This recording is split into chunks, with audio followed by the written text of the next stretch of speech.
오늘 우리에게 주신 하나님의 말씀은 사도행전 8장 9절에서 13절입니다. 함께 읽겠습니다. 그 성에 시몬이라는 사람이 전부터 있어 말씀을 행하여 사마리아 백성을 놀라게 하며 자칭 큰 자라 하니 낮은 사람부터 높은 사람까지 다 따르며 이르되 이 사람은 크다 일컫는 하나님의 능력이라 하더라.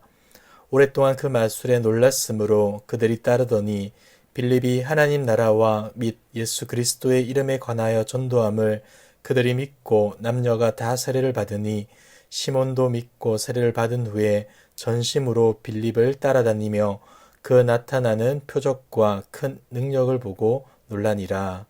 아멘. 오늘 본문에서는 빌립이 사마리아에서 능력의 역사를 행하기 전에 사마리아 사람들을 사로잡았던 마술사 시몬에 대해 언급합니다.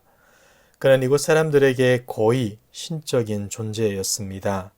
그는 스스로를 큰 자 혹은 위대한 자라고 주장을 했는데 이러한 주장을 마술로 입증하며 사람들의 신뢰를 쌓아갔던 겁니다.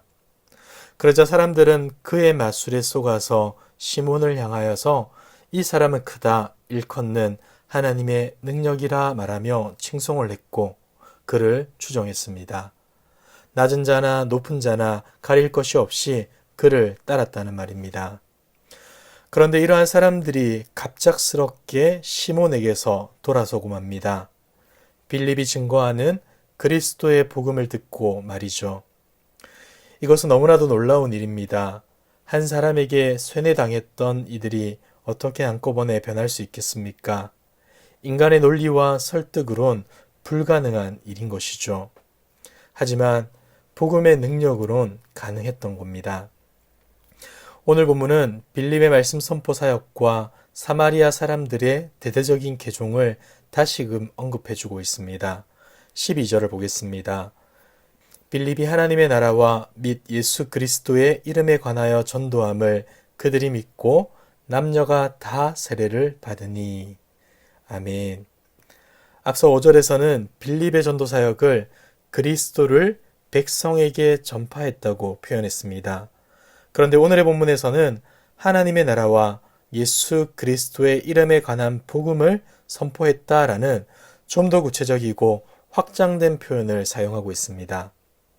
여기에서 하나님의 나라는 예수님의 지상 사역으로부터 시작하여 그분의 십자가와 부활, 승천과 승기로 연결되는 큰 구원의 사건 전체를 가리키는 말입니다.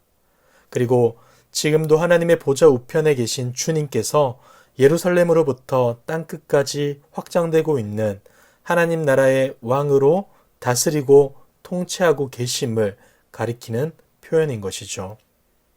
이것은 오순절 이후 사도들이 선포한 복음의 핵심 중의 핵심입니다. 이러한 맥락에서 예수 그리스도의 이름은 하나님의 보좌 우편에 앉으신 예수님의 왕권을 대변하는 강력한 용어라고 볼 수 있는 것입니다. 사실상 빌립을 통하여 사마리아인들에게 나타난 큰 능력의 역사는 만왕의 왕이신 예수님의 이름으로 나타난 하나님 나라의 능력입니다. 그와 동시에 사마리아인들에게 침투해 들어오고 있는 하나님 나라의 능력이기도 한 것이죠. 이 능력 앞에 마술사 시몬의 능력은 무기력했고 시몬 배후에 일하고 있던 사탄과 그의 나라의 능력은 처참하게 무너질 수밖에 없었던 것입니다. 사마리아인들은 빌립에게서 하나님의 나라와 예수님의 이름에 관한 복음을 듣고는 믿고 세례를 받습니다. 그런데 헬라어 본문을 보시면 사마리아인들의 믿음에 관한 표현을 저희가 빌립을 믿었다라고 기록합니다.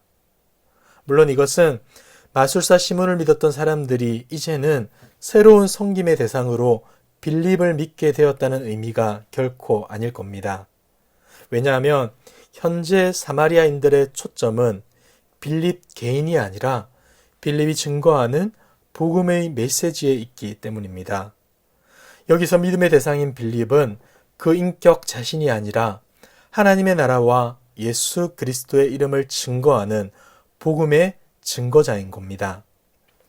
시몬은 말씀을 통해 자신을 드러내고 높이려 했지만 빌립은 그에게 나타난 하나님의 나라의 능력으로 예수 그리스도만을 담대히 전했던 것입니다.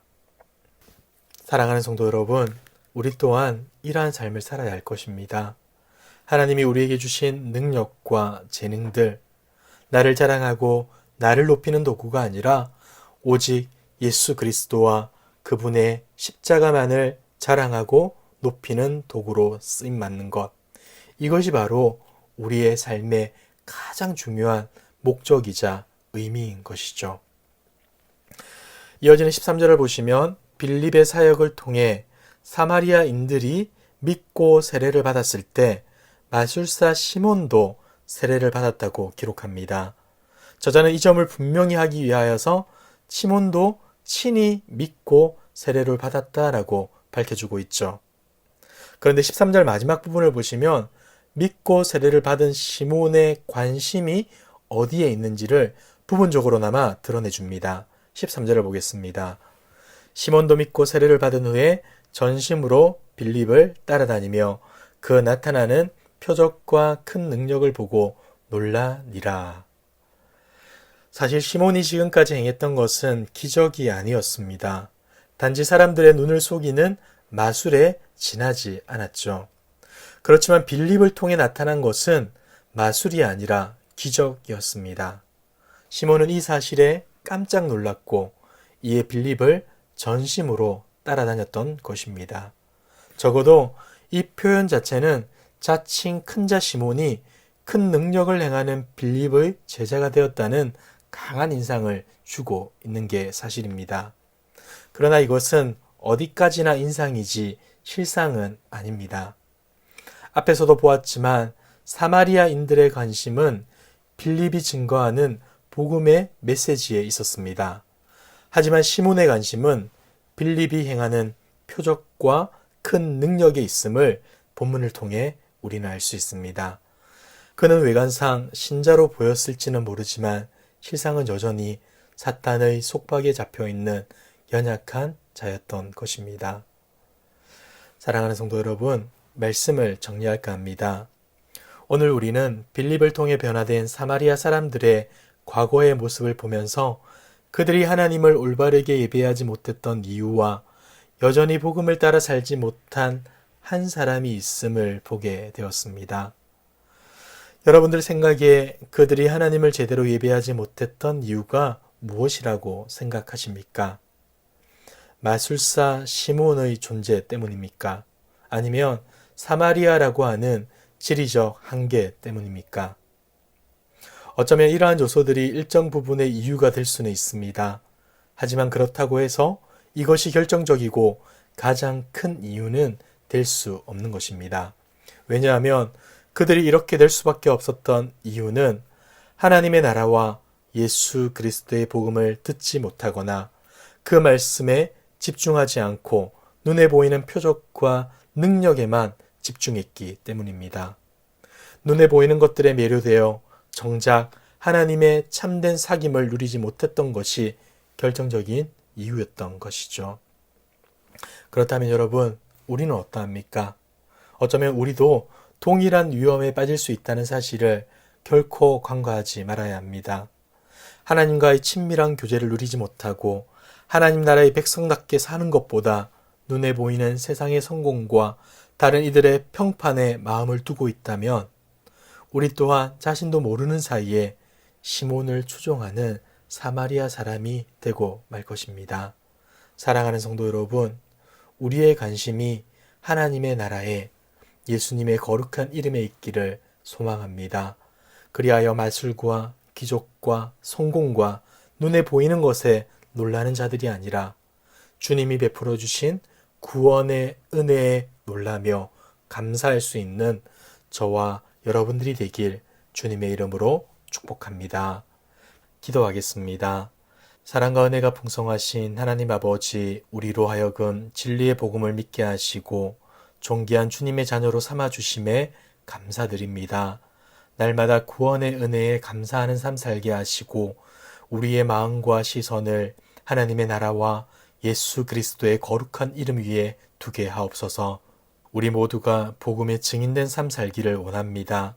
가감없이 담대하게 복음 전할 힘과 용기를 주시고 우리가 복음을 전하는 곳곳마다 하나님의 나라의 능력이 나타나고 예수 그리스도의 이름만이 드러나게 하옵소서.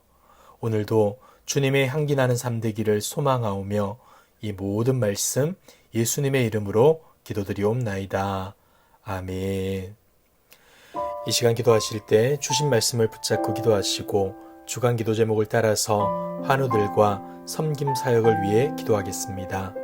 환우들과 연약한 성도들이 빨리 회복할 수 있도록, 또 우리 교회가 기쁨으로 섬길 수 있도록, 모든 섬김 사역을 통하여서 세상의 소망이 되는 우리 교회가 될 수 있도록 기도해 주십시오. 그리고 각자 가지고 오신 기도의 제목과 코로나19 공동기도문으로 함께 기도하겠습니다. 기도하겠습니다.